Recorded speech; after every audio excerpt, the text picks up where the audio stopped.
그날 오후 배주원은 현관 앞에 한참을 서 있었다. 짐을 가득 실은 이삿짐 트럭이 골목 끝으로 사라진 지 15분쯤 지났을까? 갑자기 조용해진 마당은 낯설게 느껴졌다. 그 침묵은 기분 좋은 여운이라기보단 막연한 현실감처럼 귓가를 울렸다. 주원은 익숙지 않은 이 정적 속에서 무언가를 확인하려는 듯 주변을 천천히 둘러보았다. 평생 꿈꿔온 순간이었지만 어딘가 아직 믿기지 않았다. 배주원과 한소영 부부는 인천의 오래된 아파트에서 12년을 살았다. 3칸짜리 비좁은 공간에서 휴가 한 번 제대로 가지 못하고 식도 줄이며 오직 내 집 마련 하나만을 목표로 삼아 버텨온 시간이었다. 여러 번의 계산과 포기 끝에 마침내 작은 마당이 있는 이 단독주택을 얻게 된 것이었다. 파주 외곽, 교통은 불편하지만 조용하고 깨끗한 동네. 주택은 세월의 흔적이 느껴지는 나무 구조였지만 튼튼하고 무엇보다 그들의 것이었다. 더 이상 아래층 눈치 볼 일도 엘리베이터 앞에서 줄 설 일도 없었다. 그것만으로도 벅차오르는 감정이 있었다. 딸 배하리는 13살 오랜만에 넓은 공간을 만난 듯 마당을 이리저리 뛰어다녔다. 짐 정리는 아직 끝나지 않았지만 하리는 벌써부터 이 나무 아래는 자신의 공간, 저 창가 쪽은 책 읽는 자리라며 마치 오랫동안 기다려온 세계에 발을 들인 듯 했다. 소영은 멀찌감치 아이를 바라보다가 남편과 눈을 마주쳤다. 주원의 얼굴에는 말없이 고개를 끄덕이는 표정이 떠올랐다. 말이 필요 없었다. 여기까지 온 것만으로 충분했다. 그 순간 주원은 마당 한켠 나무 아래서 무언가를 발견했다. 덩어리처럼 보이는 무언가가 나무 그늘 아래에 웅크리고 있었다. 처음엔 버려진 담요 같았다. 이사 오면서 이전 집주인이 남겨두고 간 물건이겠거니 했다. 하지만 이상하게도 그 물체는 조금도 움직이지 않았고 빛과 그림자의 경계에 놓여 묘한 느낌을 자아냈다. 하리는 아직도 마당 이쪽 저쪽을 뛰어다니며 진짜 우리 집이야 하고 외치고 있었다. 소영은 아이를 향해 미소 지으며 손을 흔들었다. 주원은 조심스럽게 나무 아래로 다가갔다.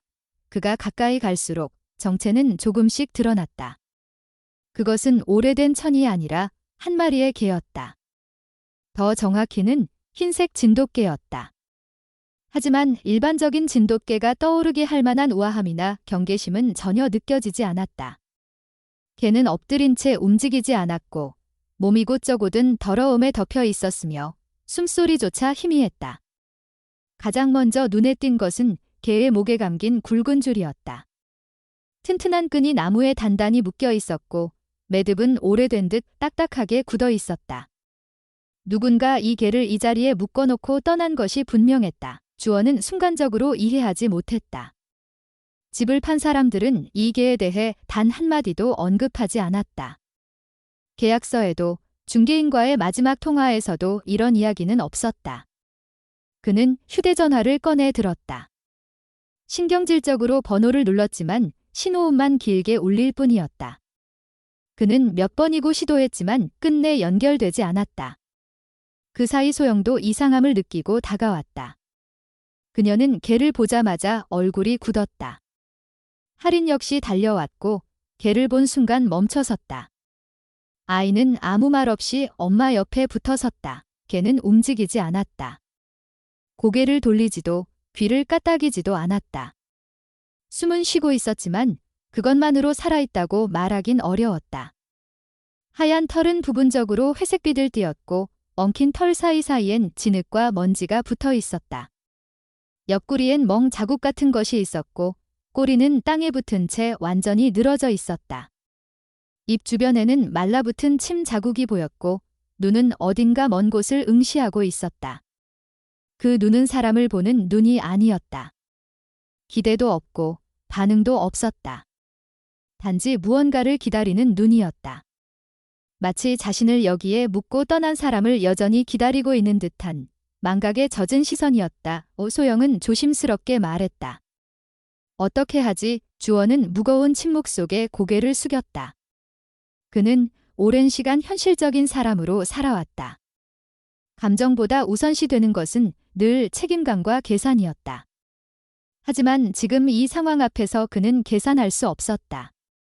이 개가 여기에 얼마나 있었는지, 누가 왜 이런 짓을 했는지, 어째서 아무도 찾으러 오지 않았는지, 어떤 이유도 설명이 되지 않았다. 단지 이 개는 이 집의 일부처럼 존재하고 있었다. 새 집에서 시작하려던 그들의 꿈 한가운데 버려진 한 생명이 자리하고 있었다. 그날 밤, 가족은 제대로 된 저녁도 먹지 못한 채 거실 바닥에 둘러앉았다. 개는 아직도 나무 아래 있었다. 누구도 차마 끈을 풀지 못했다. 경찰에 신고할 수도, 보호소에 바로 연락할 수도 없었다. 하리는 계속해서 그냥 데리고 있으면 안 돼? 라고 물었다. 주원은 대답하지 않았다. 소영은 한참을 바라보다 조심스레 해방이 어때? 라고 말했다. 아무도 대꾸하지 않았지만 그 이름은 그날 이후 자연스럽게 그 개의 이름이 되었다. 그 다음 날 주원은 개에게 물 한 그릇을 가져다 놓았다. 해방은 반응하지 않았다. 소영은 그 근처에 사료를 담은 그릇도 놓았다. 마찬가지였다. 해방은 그저 나무 아래에서 가만히 있었다. 마치 몸이 있어도 마음은 떠나버린 것처럼. 시간이 흐를수록 그 모습이 더욱 괴로웠다. 이서온 기쁨은 점차 가슴 한켠에 눌리기 시작했다. 웃음은 줄었고 대화는 짧아졌다. 해방은 그저 거기에 있었다. 말없이, 눈물도 없이, 존재 자체로 그들의 감정을 흔들었다. 이 며칠 후, 할인이 조심스럽게 개에게 다가갔다. 처음으로 그 작은 손이 개의 등에 닿았다. 해방은 미동도 하지 않았다. 놀라지도 경계하지도 않았다. 오히려 그 손길을 통해 무언가를 기억해내려는 듯한 기색마저 보였다. 그리고 그날 밤, 해방은 마당 대신 집안 현관에 자리를 잡았다. 여전히 먹지도 않았고 물도 거의 마시지 않았지만 어쩐지 그 위치가 조금 달라진 것이었다. 누군가를 향한 희미한 기대가 다시 깨어나는 듯한 조짐. 그렇게 해방은 천천히, 아주 천천히 가족의 하루 속으로 들어오기 시작했다. 그 변화는 아주 작았지만 분명했다. 하리는 해방이 현관에 머물기 시작한 날부터 매일 이름을 불렀다. 소영은 저녁이면 작은 그릇에 닭고기 삶은 물을 떠다 놓았다. 주원은 퇴근 후 가장 먼저 해방을 확인했다. 말도 없이 그저 눈빛으로 안부를 전하듯. 해방은 여전히 말이 없었다. 짖지도 달리지도 않았다. 하지만 어느 날 주원이 내민 물그릇에 천천히 고개를 숙였다. 조심스럽게 아주 천천히 한 모금의 물을 마셨다. 그것이 첫 번째 대답이었다. 이야기는 이제 시작이었다. 주원은 해방의 물 마시는 모습을 본 후에도 쉽게 다가가지 않았다. 그 작은 움직임이 또다시 사라질까 두려웠기 때문이다. 소영도 마찬가지였다. 먹는 것조차 거부하던 해방이 처음으로 보인 반응이었고 그 의미는 단순한 행동 이상이었다. 그들은 기다리기로 했다. 말없이 서두르지 않고 해방이 스스로 다음 발걸음을 내디딜 때까지 하리는 매일 아침 학교에 가기 전 해방에게 인사를 했다. 다녀올게. 해방아의 해방은 여전히 움직이지 않았다. 하지만 하리는 그저 인사하는 것만으로도 마음이 놓이는 듯 보였다. 아이는 해방이 자신을 알아보는지 아닌지를 따지지 않았다. 그저 해방이 거기 있다는 사실만으로도 위안이 되는 듯 했다. 해방이 현관 근처에 머무는 시간이 점점 길어졌고 저녁이 되면 마당 대신 현관 문 앞에 조용히 누워 있었다. 추위나 더위 때문이 아니라 사람 소리가 나는 곳이 이제는 낯설지 않다는 증거였다. 주원은 해방을 처음 보았을 때의 표정을 잊을 수 없었다. 분명 살아는 있었지만 눈빛은 텅 비어 있었고 아무런 반응도 없었다. 그때와 비교하면 지금 해방은 조금씩 달라지고 있었다. 여전히 소리를 내지 않았고 걸음도 없었지만 시선이 사람을 향하고 있었다. 할인이 지나가면 눈으로 따라가고 주원이 귀가하면 문 쪽으로 고개를 돌렸다. 이 모든 변화는 작고 느렸지만 분명한 진전이었다.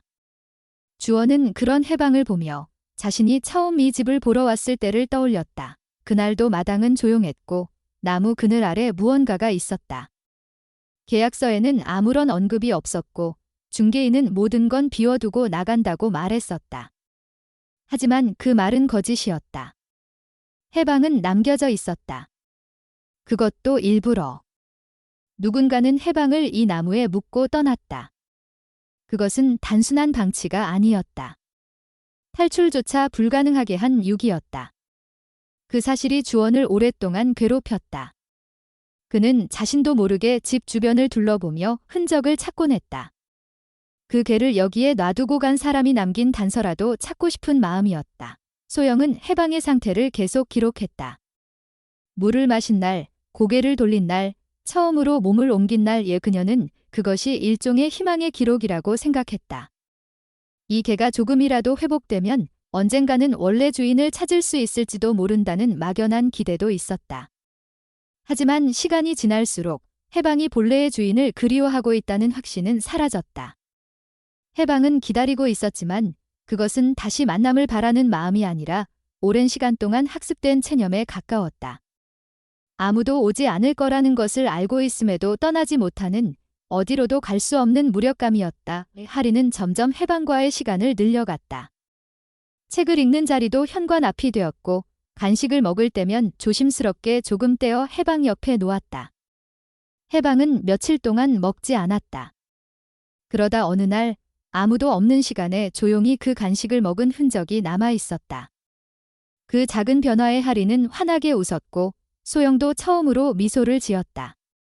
주원은 아무 말 없이 그릇을 깨끗이 씻어 다시 놓았다. 그들은 말하지 않았지만 모두가 조금씩 기대하고 있었다. 그러던 어느 날 주원은 해방이 마당에서 낮은 신음소리를 내는 것을 들었다. 그것은 아픔이 아니라 혼잣말처럼 낮고 깊은 울음이었다. 그는 문틈으로 해방을 바라보았다. 해방은 나무 그늘 아래 같은 자리에 있었다. 고개는 숙인 채 몸을 조금 웅크리고 있었다.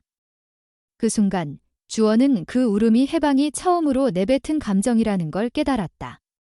기쁨도 분노도 아닌 그저 마음속에 쌓였던 무언가가 흘러나온 소리. 그는 그 자리에 그대로 멈춰섰다. 다가가지도 말을 걸지도 않았다. 다만 듣고 있었다. 이 며칠 후 소영은 근처 동물병원에 전화했다.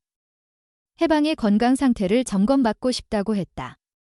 병원에서는 먼저 데려와 보라고 했지만 문제는 해방이 쉽게 움직이지 않는다는 점이었다. 소영은 조심스럽게 케이지를 꺼내 놓았다. 해방은 그것을 보고도 반응하지 않았다. 몇 번을 시도해도 해방은 발걸음을 옮기지 않았다. 억지로 넣는 것도 불가능했다.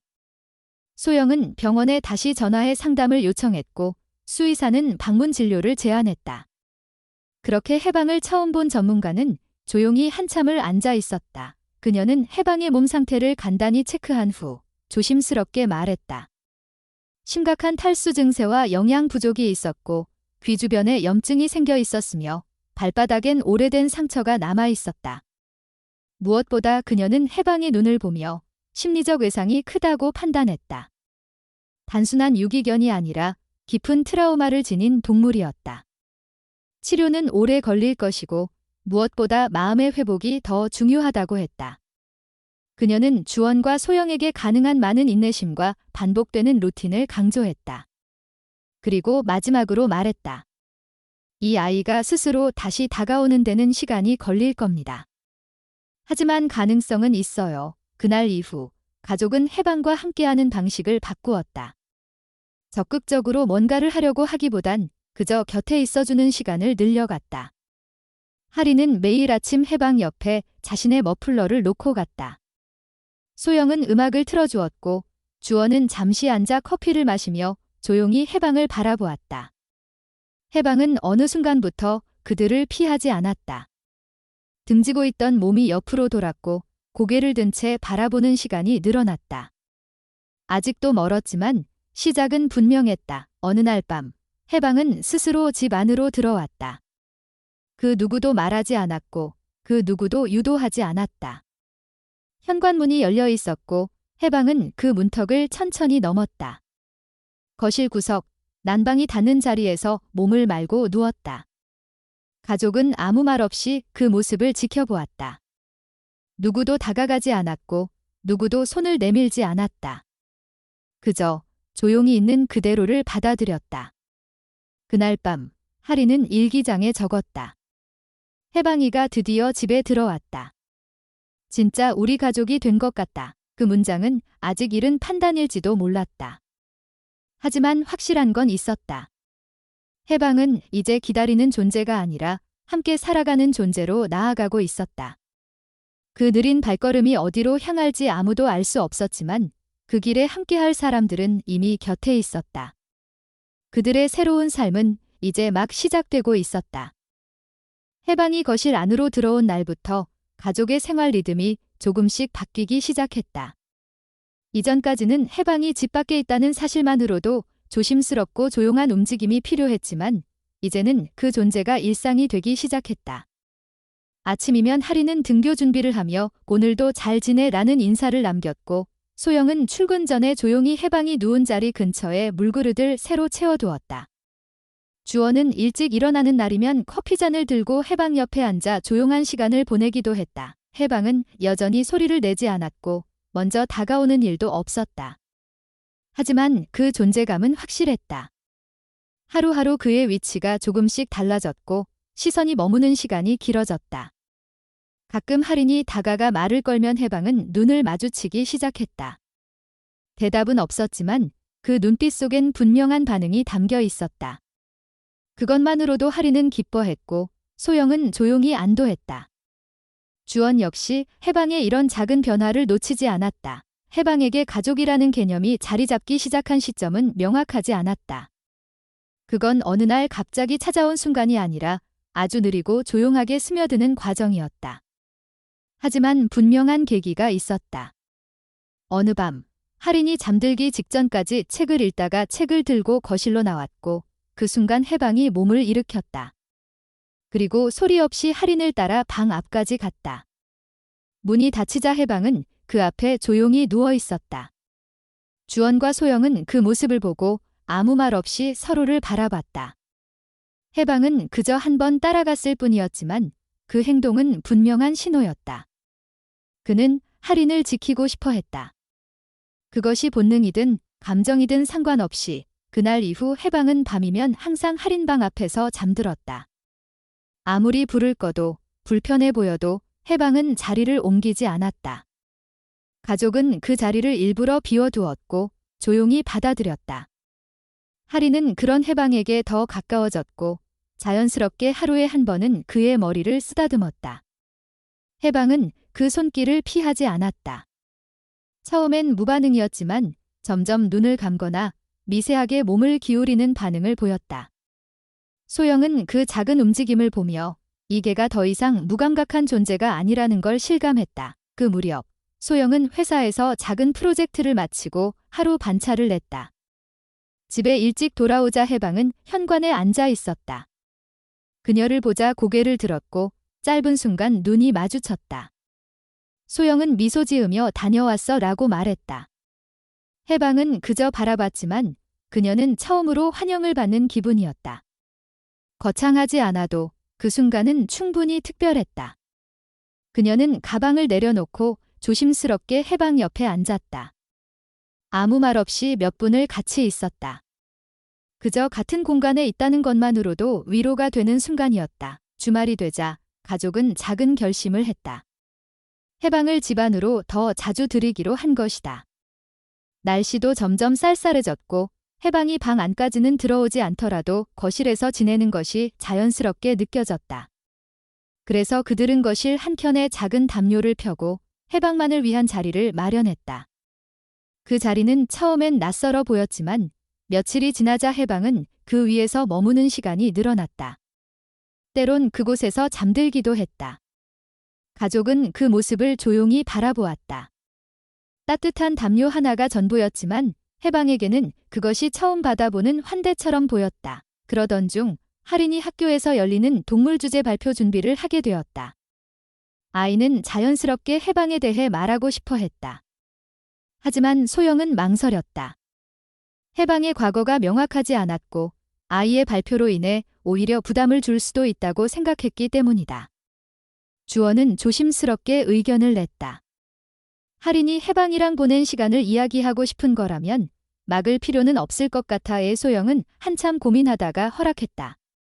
다만 해방의 이름과 현재 상황까지만 말하고 과거는 언급하지 않기로 했다. 하리는 발표 준비를 하며 해방과 찍은 사진 몇 장을 출력했고 일기장을 일부 발췌해 원고를 만들었다. 그중엔 해방이는 아직 말을 못하지만 내 마음은 알고 있다는 문장이 있었다. 아이는 단순히 한 마리 개를 소개하는 것이 아니라 자신이 경험한 연결의 순간을 나누고 싶어 했다. 발표가 끝난 날, 하리는 반 친구들이 해방을 예쁘다고 했다고 전했다. 몇몇 친구는 유기견 봉사를 하고 싶다고 했고 어떤 아이는 사진을 보여달라고 했다. 해방은 아이들 사이에서 조용한 이야기의 중심이 되었다. 해방은 여전히 말이 없고 사람처럼 감정을 표현하지 않지만 그 존재만으로도 많은 것을 전하고 있었다. 할인의 발표 이후 주원은 문득 이런 생각을 하게 되었다. 이 개는 우리한테 온 게 아니라 우리가 해방한테 간 건 아닐까. 그 말은 누군가에게도 꺼내지 않았지만 그의 마음 한구석에 오래 남았다. 해방은 이 집에 남겨진 존재였지만 이제는 그 집을 함께 살아가는 식구가 되어가고 있었다. 어느 날 저녁, 소영이 조심스럽게 말했다. 이대로 우리랑 계속 지내도 괜찮겠지. 주원은 대답 대신 고개를 끄덕였다. 그건 허락이라기보다는 확인에 가까웠다. 그들은 이미 해방을 받아들이고 있었고 해방도 점점 그들을 믿고 있었다. 하리는 대화를 듣고 방에서 나와 말했다. 이제 이름도 있는데 당연히 우리 가족이지. 모두가 웃었고 그날 밤 해방은 할인방 앞이 아니라 거실 가운데에서 잠들었다. 그 순간부터 해방은 더 이상 특별한 존재가 아니었다. 가족의 일부가 되었다. 그것은 어떤 선언도 서류도 필요 없는 일이었다. 그저 함께 살아가고 서로를 지켜보며 신뢰를 쌓아가는 것. 그렇게 해방은 그 이름처럼 서서히 마음의 끈을 풀고 있었다. 해방이 가족의 중심에 자연스럽게 자리 잡기 시작한 어느 날 뜻밖의 일이 벌어졌다. 그날은 이른 새벽부터 비가 내렸고 오후가 되면서 거센 천둥이 몰아쳤다. 비는 창문을 두드렸고 하늘은 잿빛으로 가득 찼다. 주원은 퇴근길 교통체증에 지쳐 늦게 귀가했고 소영은 저녁 준비를 하느라 분주했다. 하리는 거실에서 책을 읽고 있었고 해방은 익숙하게 담요 위에 조용히 누워 있었다. 그런데 갑작스러운 벼락 소리가 집 안을 울리는 순간 모든 것이 바뀌었다. 해방이 몸을 일으켰다. 평소와 달랐다. 느릿한 움직임이 아닌 급하고 날카로운 반응이었다. 눈은 동그랗게 커졌고 숨소리가 거칠어졌다. 가족은 처음 보는 반응에 놀랐고 하리는 책을 내려놓고 자리에서 일어났다. 또 한 번 천둥이 터지자 해방은 마치 쫓기듯이 거실을 벗어났다. 할인이 뒤를 따르려 했지만 소영이 막았다. 주원은 곧바로 해방을 따라가려 했다. 해방은 복도를 지나 욕실로 달려갔다. 좁은 공간, 가장 어두운 구석에 몸을 웅크리고 있었다. 숨이 가쁘게 이어졌고 눈동자는 계속 흔들렸다. 해방은 그곳에서 떨고 있었다. 주원과 소영은 그 자리에 멈춰 섰다. 손을 뻗으면 닿을 거리였지만 쉽게 다가갈 수 없었다. 해방의 눈빛은 두려움으로 가득 차 있었고 그 어떤 소리도 듣지 못하는 듯 했다.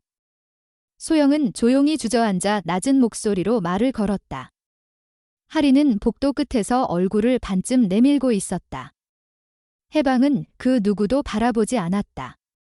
오로지 벽을 향해 시선을 고정하고 있었다. 눈에 눈물이 고이진 않았지만 그 공포는 분명했다.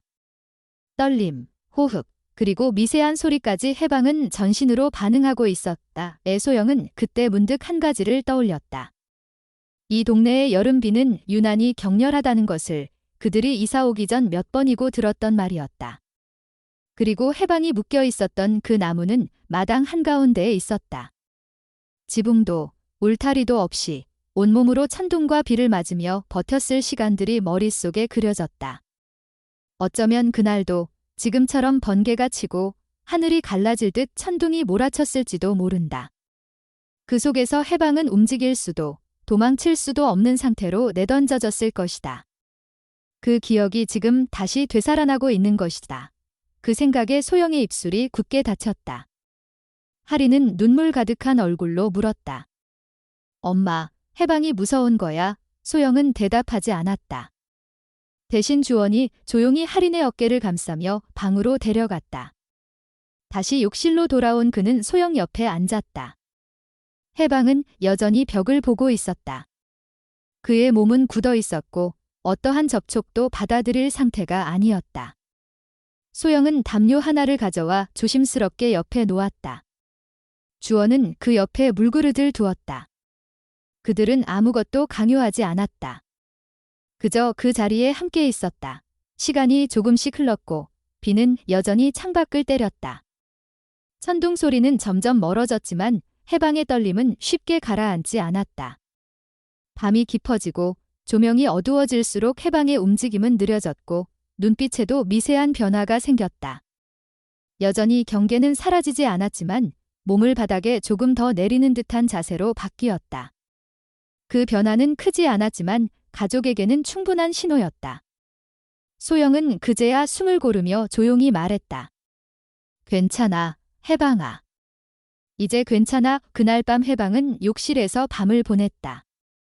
가족은 돌아가며 해방 옆에 앉아 있었고 하리는 잠에서 깨어 몇 번이고 문틈으로 해방을 확인했다. 해방은 고개를 들지 않았지만 누구도 몰아내려 하지 않았다.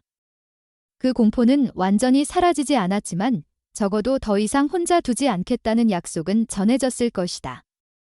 다음 날 아침, 해방은 조용히 욕실에서 나와 거실로 향했다. 여전히 조심스러웠고 걸음은 느렸지만 가족은 그가 스스로 나왔다는 사실에 가슴이 저릿해졌다. 하리는 아침 식사 전 해방 곁에 앉아 조용히 이야기했다. 해방아, 이제 우리 집이야. 여기선 무서운 거 없어. 해방은 대답하지 않았지만 하린의 목소리를 듣고 고개를 살짝 돌렸다.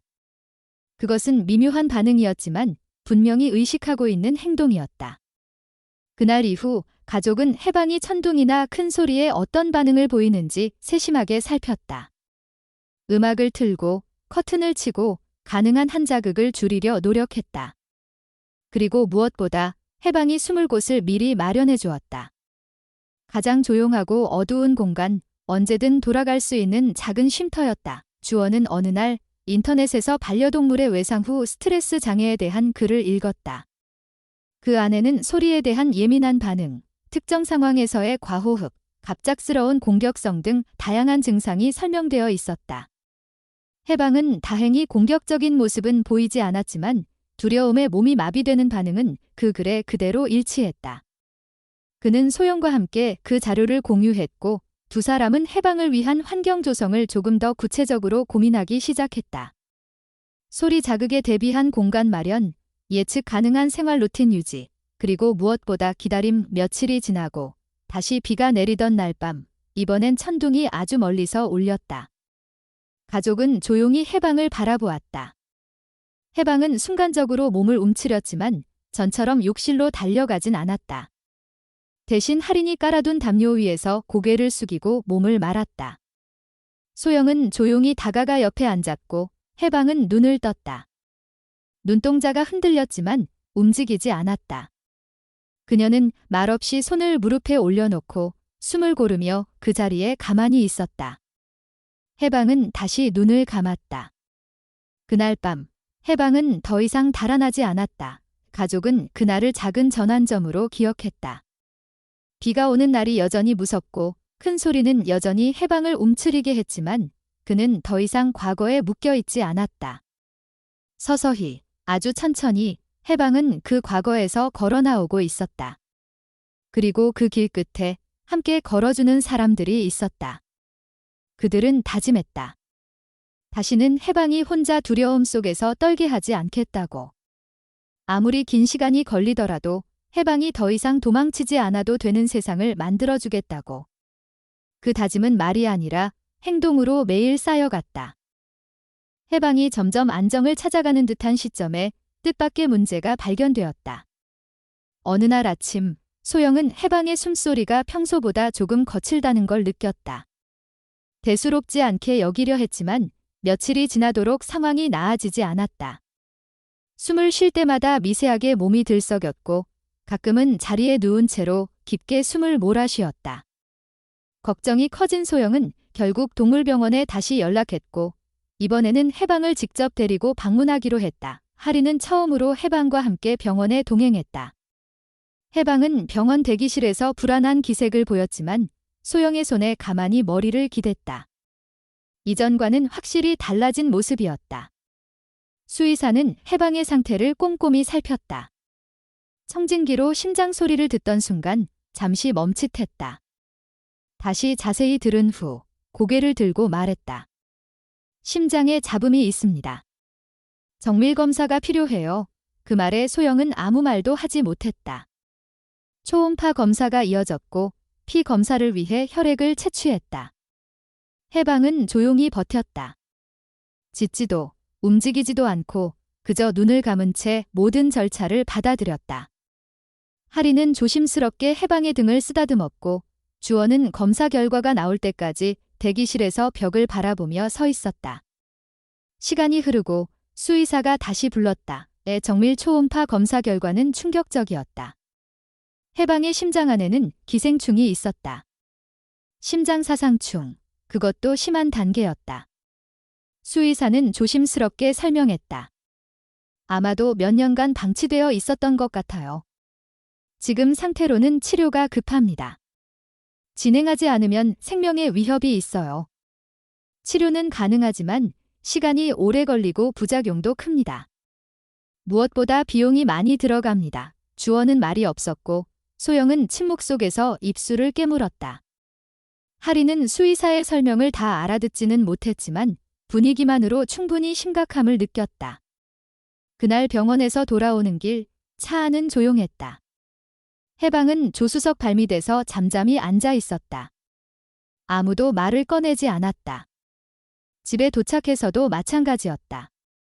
소영은 처방전을 꺼내 다시 확인했고 주원은 거실 탁자에 앉아 고개를 숙였다. 오후가 지나고 저녁이 되자 하린이 조용히 물었다. 해방이 죽을 수도 있어. 소영은 딸의 눈을 똑바로 보지 못하고 고개를 숙였다. 그 대답 대신 주원이 입을 열었다. 치료하면 괜찮아질 수도 있어. 하지만 쉽진 않아. 하리는 그 말에 조용히 고개를 끄덕였고 다시는 묻지 않았다. 그날 밤 소영은 장을 보고 돌아온 후 거실에 있는 주원 옆에 앉았다. 우리 어떻게 해야 하지? 주원은 잠시 침묵한 뒤 말했다. 우리가 해방을 데려온 거야? 끝까지 책임져야지. 그렇게 치료가 시작되었다. 첫 단계는 심장에 무리가 가지 않도록 상태를 안정시키는 것이었다. 항생제와 항염증제, 영양제 등이 포함된 약물이 투여되었고 해방은 약을 받아들이기까지 시간이 걸렸다. 소영은 약을 분말로 빻아 물에 섞었고 하리는 작은 주사기를 이용해 입 옆에 조심스럽게 넣어주었다. 해방은 처음에는 거부했지만 이내 순응했다. 그것은 신뢰였다. 치료가 고통스러워도 자신을 해치지 않을 거란 믿음이었다. 이 며칠 후 첫 번째 주사 치료가 시작되었다. 약물은 강했고 해방의 몸은 금세 반응을 보였다. 식욕이 떨어졌고 잠도 제대로 자지 못했다. 밤마다 거칠게 숨을 쉬었고 토하는 날도 있었다. 소영은 그 모습을 지켜보며 눈물을 삼켰고 하리는 해방 곁을 떠나지 않으려 했다. 주원은 가능한 모든 일정을 조정해 집에 있는 시간을 늘렸다. 세 사람은 서로 교대로 해방을 돌보았고 하루하루 상태를 기록했다. 그중 가장 힘든 시간은 치료 2주차였다. 해방은 완전히 기운을 잃었고 음식은 거의 먹지 않았다. 물조차도 억지로 먹여야 했다. 주원은 죽을 쓰고 소영은 직접 닭가슴살을 삶아 믹서에 갈았다.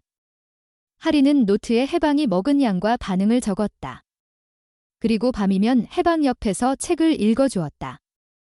말은 없었지만 해방은 그 목소리를 듣고 있던 것처럼 눈을 천천히 깜빡이곤 했다. 한밤중 해방이 갑자기 호흡곤란을 일으킨 적도 있었다. 급히 병원에 데려갔고 해방은 산소 마스크를 쓴 채 하루 동안 입원했다. 수의사는 말했다. 생각보다 빠르게 반응이 왔네요. 고비는 넘겼지만 아직 안심할 수 없어요. 가족은 그날 밤 병원 대기실에서 함께 기다렸다.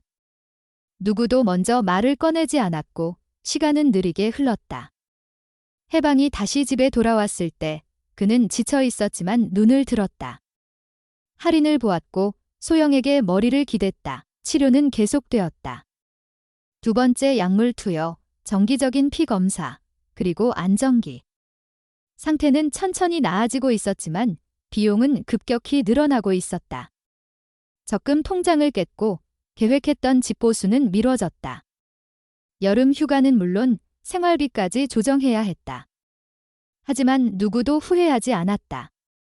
그들의 선택이 해방에게 생명을 주는 일이었기 때문이다. 그리고 해방은 그 신뢰를 매일 눈빛으로 되돌려주고 있었다. 어느 날 아침, 해방이 스스로 일어나 거실을 천천히 걸었다. 한참 만의 움직임이었다. 주원은 그것을 보고 아무 말 없이 주먹을 가볍게 쥐었다. 소영은 해방의 물그릇을 갈았고 할인은 조심스럽게 머리를 쓰다듬었다. 해방은 천천히 고개를 들어 그들을 바라보았다. 그 눈에는 여전히 피로가 있었지만 분명히 살아있음을 말하고 있었다. 그날 밤, 소영은 조용히 일기장에 적었다. 오늘 해방이가 다시 걸었다. 짧은 걸음이었지만 그 안엔 너무 많은 이야기가 담겨 있었다. 우리는 지금 그 이야기의 일부가 되었다. 주원은 소영의 어깨에 손을 얹었다. 우린 잘하고 있어. 그 말에는 후회도 두려움도 없었다. 그저 한 생명을 끝까지 지켜내겠다는 다짐이 있었다. 해방은 그 옆에 누워 있었다. 깊게, 조용히 숨을 쉬며. 그날 밤, 그 집엔 오랜만에 평온한 공기가 흘렀다. 해방이 치료를 견디며 점차 안정을 찾아가던 어느 날, 다시금 불쑥 찾아온 위기가 있었다. 그날 아침, 소영은 습관처럼 해방의 담요를 정리하던 중 이상함을 느꼈다. 해방이 어제보다 훨씬 더 무기력했고 먹던 죽도 거의 손을 대지 않았다. 눈빛도 흐려져 있었고 숨소리는 다시 거칠어지고 있었다. 그녀는 주원에게 전화했고 주원은 말없이 차 키를 들고 나섰다. 할인은 학교에 가기 직전 해방 옆에서 손을 잡듯 발끝을 어루만지며 조용히 속삭였다. 꼭 버텨줘. 오늘만 잘 넘기면 돼. 병원에서는 다시 긴급 처치를 시작했다. 수의사는 해방의 호흡과 맥박을 확인하며 얼굴을 찌푸렸다. 면역 반응이 좀 심하게 왔네요. 폐에 염증 소견도 있습니다.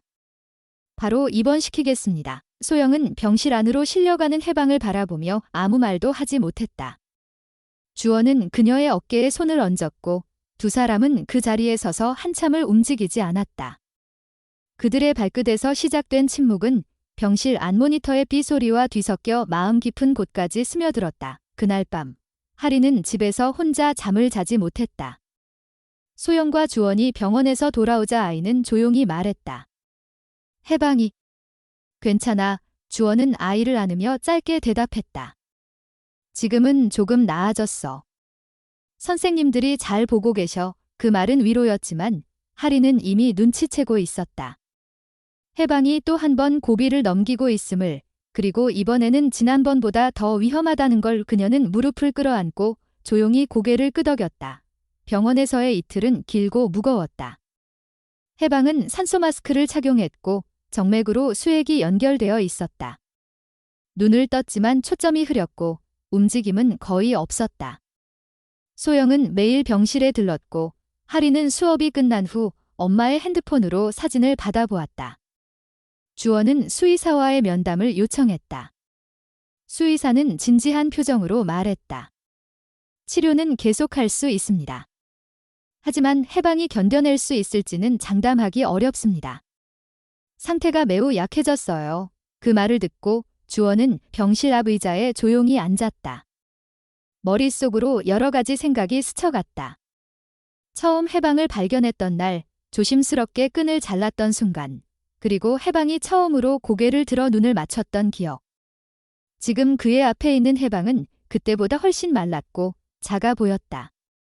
하지만 그 안에 담긴 의지는 여전히 꺼지지 않았다. 주원은 손에 쥔 병원 영수증을 구겨 넣으며 혼잣말처럼 중얼거렸다. 조금만 더 버텨줘. 셋째 날, 해방의 상태가 조금씩 호전되기 시작했다. 눈빛에 미세한 생기가 돌았고 수액을 맞은 채 고개를 드는 시간도 길어졌다. 수의사는 조심스럽게 말했다.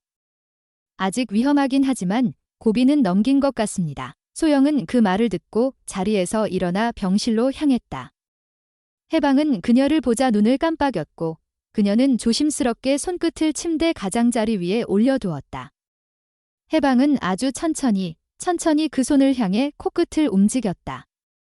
그 작은 움직임은 말보다 더 많은 것을 전했다. 집으로 돌아온 해방은 여전히 약했고 몸을 제대로 움직이는 데에는 시간이 필요했다. 주원은 그를 위해 거실 바닥에 두꺼운 매트를 깔았고 소영은 하루 3번 영양죽을 준비했다. 하리는 방과 후엔 항상 해방 옆에 앉아 책을 읽거나 조용히 그림을 그렸다. 그들은 말없이 서로를 돌보았다. 해방은 천천히 하지만 분명히 회복의 방향으로 나아가고 있었다. 이 시기부터 가족은 교대로 밤을 새우며 해방을 지켰다. 누군가는 항상 해방 옆에 있었고 해방도 이제 그런 존재들을 당연히 여기는 듯 보였다. 처음엔 미동조차 없던 해방이 어느 순간 소영이 잠든 틈에 물을 마시기 위해 고개를 드는 모습은 잊을 수 없었다. 그녀는 그 소리를 듣고 눈을 떴고 해방과 눈이 마주쳤다. 그 순간 둘 사이엔 어떤 약속이 생긴 듯 했다. 말로 하지 않아도 서로를 이해하는 조용한 믿음. 며칠 후 소영은 텃밭에서 고구마를 캐다 작은 소리에 놀라 고개를 들었다. 해방이 비틀거리며 혼자서 거실을 나서고 있었던 것이다. 그녀는 조심스럽게 다가갔고 해방은 그녀를 바라보며 앉았다. 그 짧은 산책은 그가 자신의 의지로 다시 일어났다는 증거였다. 그녀는 그날 하루 종일 눈시울이 뜨거웠다. 할인도 방과 후 그 이야기를 듣고 해방을 안아주었다. 정말 잘했어, 해방아. 그날 밤 주원은 거실에서 조용히 해방 옆에 앉았다. 해방은 머리를 주원의 다리에 올렸고 그는 숨을 고르며 천천히 등을 쓸어내렸다. 내가 이렇게까지 버텨줄 줄 몰랐어. 해방은 눈을 감았다. 그 안에는 말할 수 없는 피로와 동시에 작은 안도감이 섞여 있었다. 가족은 점점 해방의 회복을 자신의 회복처럼 받아들이고 있었다. 그동안 흘린 눈물, 불안 속에서 쌓은 시간, 그리고 오늘의 짧은 평화. 모든 것이 소중했다. 해방의 회복은 완벽하지 않았다. 여전히 심장은 약했고 기운이 없을 때는 일어나지 못했다. 그러나 그는 확실히 달라지고 있었다. 할인이 장난감 공을 굴렸을 때 해방이 천천히 앞발로 공을 밀어보는 모습은 놀라움 그 자체였다. 그것은 단순한 놀이가 아니었다. 해방이 삶을 다시 느끼기 시작했다는 증거였다. 소영은 울먹이며 말했다. 살아있네? 이 아이, 지금 우리와 함께 살아있어. 가족은 해방에게만 의지하지 않았다. 그들은 서로에게도 기대었다. 주원은 밤마다 회복 기록을 정리했고 소영은 해방의 식단을 매일 바꿔가며 정성껏 준비했다. 하리는 학교 발표에서 해방 이야기를 잠깐 언급했고 반 친구들이 따뜻한 반응을 보였다. 해방은 그 반응을 알 리 없지만 그 존재만으로도 많은 사람들에게 영향을 주고 있었다. 가을이 깊어지던 어느 날 해방은 처음으로 마당에 나섰다. 할인이 돗자리를 펴고 그림을 그리고 있을 때 해방이 천천히 다가와 그 옆에 앉았다. 햇살이 따뜻했고 바람은 잔잔했다. 할인은 아무 말 없이 손을 뻗어 해방의 등을 가볍게 토닥였다. 해방은 미동도 없이 앉아 있었다. 그날은 그저 그런 하루였지만 가족에겐 잊을 수 없는 기적이었다. 그 밤 소영은 일기장에 짧게 적었다. 해방이 오늘 햇살을 맞았다. 우리와 함께 이 계절을 보내고 있다. 더 이상 과거의 그림자에만 머물지 않는다. 천천히, 조용히, 이 아이는 지금 여기서 살아간다. 초겨울이 다가오던 어느 날 병원 정기검진을 마친 후 수의사는 조심스럽게 가족을 진료실로 불렀다. 해방은 조용히 옆에 누워 있었고 눈을 감고 있었지만 숨결은 안정되어 보였다. 의사는 파일을 펼치며 말했다. 기적적으로 치료는 잘 진행됐습니다. 심장 사상충은 더 이상 확인되지 않고 염증 반응도 가라앉았습니다. 소영은 그 말에 조심스레 안도의 한숨을 내쉬었다. 하리는 아예 손을 꼭 쥐고 있던 것을 풀었다. 하지만 주원은 표정이 쉽게 풀리지 않았다. 의사는 잠시 말을 멈췄고 고개를 들고 말했다. 하지만 심장 기능 자체는 이미 상당 부분 손상되어 있습니다. 그 말에 방 안의 공기가 멈춘 듯 했다. 의사는 말을 이었다. 기생충으로 인한 오랜 침범과 염증, 그리고 치료 과정에서의 무리가 겹쳐 심장 근육이 정상적으로 회복되지 않았습니다. 근육이 딱딱해졌고 심실벽도 두꺼워졌습니다. 기능적으로는 점점 약해질 수밖에 없는 상태입니다. 하리는 수의사의 말이 전부 이해되진 않았지만 분위기만으로 그 의미를 느낄 수 있었다. 소영은 입술을 깨물며 물었다. 얼마나 남은 걸까요? 의사는 한참을 침묵했다가 천천히 답했다. 정확하게 말하긴 어렵습니다. 몇 개월이 될 수도 있고 더 짧을 수도 있어요. 하지만 어느 시점이 되면 분명히 생활의 질이 떨어질 겁니다. 그땐 결정이 필요할 수도 있습니다. 결정이라는 단어가 유난히 무겁게 들렸다. 주원은 의사의 말에 고개를 끄덕였지만 눈을 들지 않았다. 소영은 파일을 덮으며 해방의 옆에 앉았다. 해방은 여전히 눈을 감고 있었지만 마치 그 분위기를 느끼는 듯 몸을 조금 움츠렸다. 집으로 돌아오는 길, 차 안은 조용했다. 누구도 먼저 말을 꺼내지 않았다. 해방은 뒷좌석에서 할인의 무릎에 머리를 얹고 있었다. 아이는 해방의 귀를 쓰다듬으며 작은 목소리로 속삭였다. 아직 괜찮아. 아직 숨 쉬고 있잖아. 주원은 백미러로 두 사람을 바라보다가 다시 전방을 응시했다. 소영은 조수석에서 두 손을 꼭 맞잡았다. 그날 밤, 가족은 오랜만에 거실에 함께 모였다. TV는 꺼져 있었고 전등 불빛만 은은하게 비췄다. 해방은 늘 그렇듯 담요 위에 누워 있었고 고개를 들고 세 사람을 바라보고 있었다. 소영이 먼저 입을 열었다. 우리가 뭘 해야 할까? 주원은 잠시 생각하다가 조용히 말했다. 지금 할 수 있는 건 하루하루를 잘 살아내는 거 아닐까? 해방이 힘들지 않게, 괴롭지 않게 하리는 그 말에 고개를 끄덕였고 조용히 덧붙였다. 끝까지 같이 있자. 해방이 외롭지 않게 그 말은 어른들보다 더 깊은 울림을 남겼다. 가족은 그 자리에 오래도록 앉아 있었다. 아무것도 결정되지 않았지만 동시에 가장 중요한 것이 결정되었다. 해방에 남은 시간이 얼마가 되었든 그것이 끝이라는 두려움보다 함께 보낼 수 있다는 현실에 집중하기로 했다. 그 이후의 일상은 이전과 같지만 조금은 달라졌다. 가족은 해방의 컨디션을 매일 기록했고 식단과 약 시간도 더 철저히 지켰다. 마당 산책은 해가 가장 따뜻한 시간으로 정해졌고 날씨가 좋을 때면 모두 함께 나갔다. 해방은 비록 느리고 자주 멈췄지만 매번 스스로 걸었다. 주원은 가끔 해방 옆에 나란히 걷다가 말없이 등을 두드렸다. 하리는 사진을 많이 찍었다. 해방이 앉아있는 모습, 누워있는 모습, 고개를 드는 순간까지 하나도 놓치지 않으려는 듯 카메라를 들었다. 어느 날 할인이 사진을 인화해 책상 앞에 붙이기 시작했다. 소영은 그걸 보고 한참을 바라보다가 말했다. 우리 앨범 만들자. 그렇게 해방의 하루라는 이름의 작은 포토북이 만들어지기 시작했다. 사진 옆에는 할인이 적은 간단한 문장이 붙었다. 오늘은 잘 먹었다. 햇볕이 좋았던 날. 엄마 무릎에 머리를 얹었다. 그렇게 해방은 책 속에서 매일을 살아갔다. 겨울이 깊어가며 해방은 눈을 처음 보았다. 마당에 눈이 소복히 쌓이던 날, 할인은 해방을 데리고 나가 조심스럽게 발을 들이게 했다.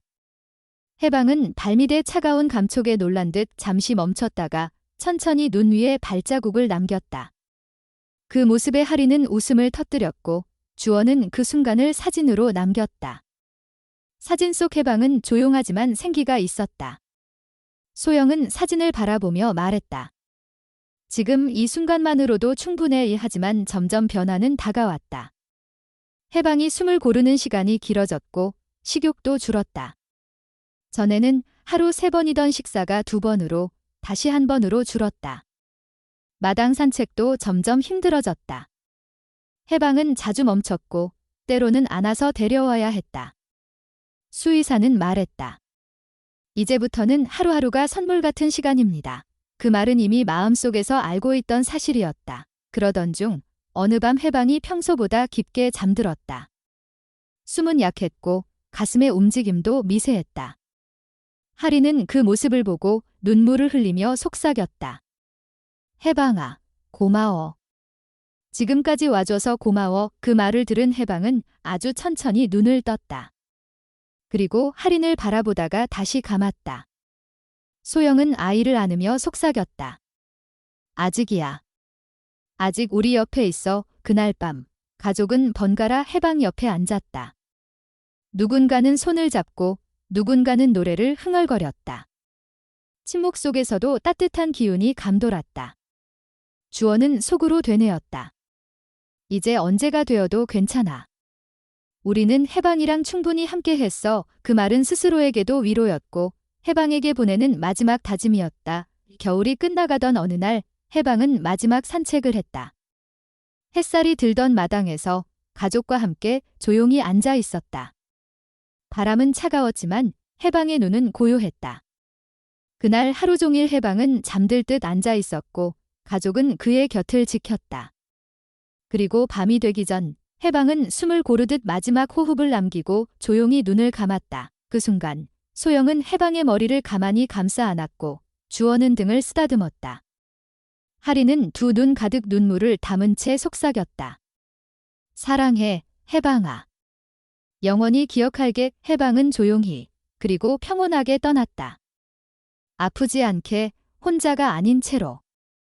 그날 밤 그 집에는 슬픔과 함께 깊은 감사가 함께 머물렀다. 해방을 보내고 난 후 며칠 동안 집 안은 말없이 조용했다. 가족은 서로 말을 아꼈고 식탁에 앉아도 숟가락 소리만 간간히 들릴 뿐이었다. 해방이 떠난 자리는 텅 비어 있었고 그 자리에 남겨진 담요는 누구도 치우지 않았다. 하리는 학교에 다녀와서도 곧장 방에 들어갔고 주원은 거실에서 멍하니 창밖만 바라보았다.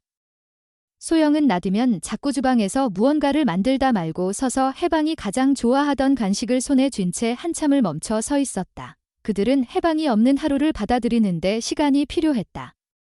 집 안은 여전히 해방의 냄새로 가득했고 거실 구석구석에는 그가 머물던 흔적이 남아 있었다. 하리는 밤마다 침대에 누워 조용히 눈을 감으며 해방의 마지막 모습을 떠올렸다. 고요하고 평화롭던 눈빛, 마지막 숨을 고르던 몸짓, 그리고 마지막까지 함께했던 가족의 따뜻한 손길. 그 모든 기억이 또렷했지만 어째서인지 실감이 나지 않았다. 주원은 어느 날 주말 뒷마당 나무 아래를 정리하기 시작했다. 해방이 마지막으로 햇볕을 쬐었던 그 자리에 작은 평평한 공간을 만들었다. 소영은 그 자리에 해방의 이름을 새긴 조그마한 석판을 놓았고 하리는 해방의 목줄과 장난감 공을 조심스럽게 곁에 두었다. 셋은 함께 그 자리에 앉아 오랜 시간 아무 말 없이 머물렀다. 바람이 불었고 잔가지가 흔들렸고 해방의 발자국이 사라진 자리 위로 햇살이 부드럽게 내리쬐었다. 며칠 후 소영은 집 근처 꽃집에서 작은 화분을 하나 사왔다. 화분에는 조그만 붉은 장미가 피어 있었다. 해방의 털빛과는 다르지만 이상하게 잘 어울릴 것 같았다. 그녀는 그 화분을 석판 옆에 조심스레 두었다. 하리는 매일 학교에 다녀와 그 꽃에 물을 주었다. 그러다 어느 날 꽃잎 하나가 떨어진 것을 보며 조용히 말했다. 해방이도 이렇게 한 계절을 살고 간 거지. 주원은 그 말을 들으며 잠시 고개를 끄덕였다. 그는 여전히 해방을 생각했다.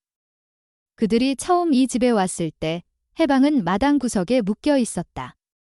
아무런 움직임도 아무런 생기도 없던 존재. 하지만 그게는 자신이 받은 상처보다 훨씬 더 큰 믿음과 용기로 그들을 받아들였다. 그리고 마지막까지 그들을 떠나지 않았다. 주원은 그런 해방을 기억하며 스스로에게 자문했다. 우리는 해방을 구한 걸까? 아니면 우리가 해방에게 구원받은 걸까? 시간은 흘렀고 계절은 바뀌었다. 집안의 공기도 조금씩 달라졌고 가족도 서서히 일상으로 돌아가기 시작했다. 하리는 다시 활발하게 친구들과 어울렸고 주원은 회사에서 더 많은 일정을 소화했다. 소영은 주말이면 봉사활동을 시작했다. 동물보호소에서 필요한 물품을 나르고 유기동물들을 돌보는 일을 했다. 처음엔 단순히 해방을 떠올리며 시작한 일이었지만 할수록 마음이 더 깊어졌다. 할인도 엄마를 따라 몇 번 함께 갔다. 그곳에는 해방처럼 조용히 구석에 앉아있는 개들도 있었고 낯선 사람만 보면 짖거나 도망치는 개들도 있었다. 그녀는 그들을 보며 해방을 떠올렸고 천천히 다가가는 법을 알게 되었다. 손을 내밀기 전에 눈을 바라보고 말을 걸기 전에 그 존재를 기다려주는 것, 해방이 그들에게 가르쳐준 방식이었다. 어느 날 보호소에서 아주 작은 진돗개 한 마리를 맡게 되었다. 유기된 지 얼마 되지 않아 겁이 많고 먹는 것도 꺼리는 아이였다. 하리는 그 강아지를 바라보다가 조용히 물었다. 이 아이, 이름 있어요. 보호소 직원은 고개를 저었다. 하리는 조용히 미소 지으며 대답했다. 그럼 이 아이는 소망이에요. 해방이 다음으로 온 아이니까 소망이는 해방과는 달랐지만 무언가 같은 느낌이 있었다. 하리는 매주 그 아이를 찾아갔고 처음에는 손도 대지 못했지만 점차 가까워졌다. 그리고 몇 달 후 가족은 또 한 번 결정을 내렸다.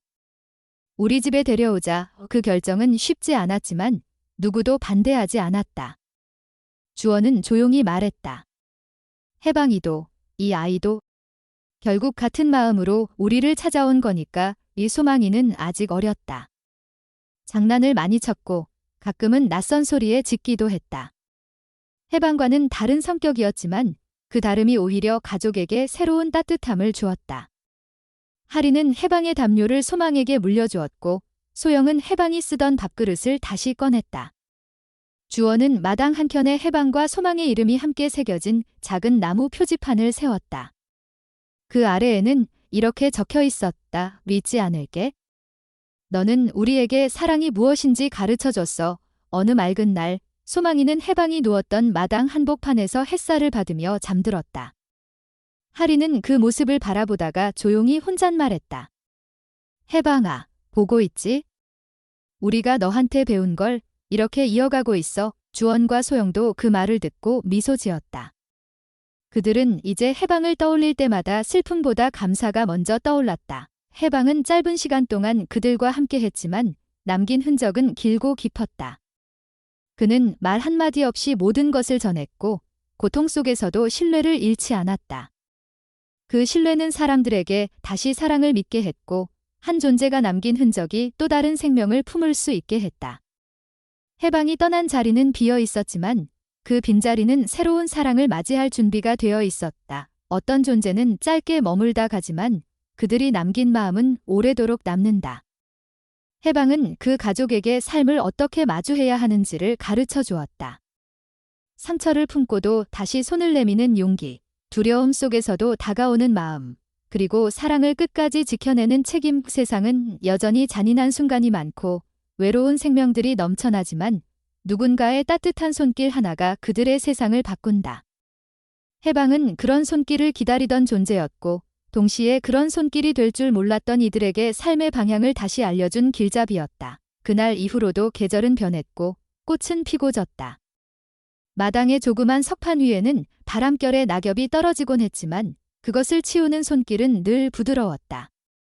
그 집은 다시 평범한 일상을 살아갔지만 평범함 속에 깊은 울림을 품고 있었다. 그리고 언젠가 또 다른 해방을 만나게 되더라도 그들은 이제 알고 있었다. 진심은 언어보다 강하고 기다림은 어떤 상처보다 깊은 위로가 된다는 것을. 존경하는 여러분, 저희 이야기에 귀 기울여 주시고 따뜻한 관심을 보내주신 모든 분들께 진심으로 깊은 감사의 마음을 전합니다. 한 생명과 가족이 서로를 마주하며 함께한 시간 속에는 아픔도 있었지만 그보다 더 큰 사랑과 믿음이 있었습니다. 이 이야기를 통해 누군가의 조용한 용기와 기다림이 얼마나 큰 변화를 만들어낼 수 있는지를 전하고자 했습니다. 해방이의 여정을 통해 저희가 함께 나누고 싶은 메시지는 분명합니다. 살아있는 모든 존재는 존중받아야 하며 아무리 작고 연약해 보일지라도 진심과 책임이 함께할 때 그 생명은 세상을 따뜻하게 바꿀 수 있다는 것입니다. 이 이야기가 여러분의 마음에 작은 울림이 되기를 바라며 더 많은 분들과 따뜻한 나눔이 이어지기를 소망합니다. 여러분의 한 번의 좋아요와 댓글로 남겨주시는 감상은 저희에게 큰 힘이 됩니다. 또한 앞으로도 의미 있는 이야기를 함께 나누고 싶다면 채널을 구독해 주시길 부탁드립니다. 다시 한번 귀한 시간 내어 함께 해주신 여러분께 깊이 감사드립니다. 늘 건강과 평안이 함께 하시길 기원합니다.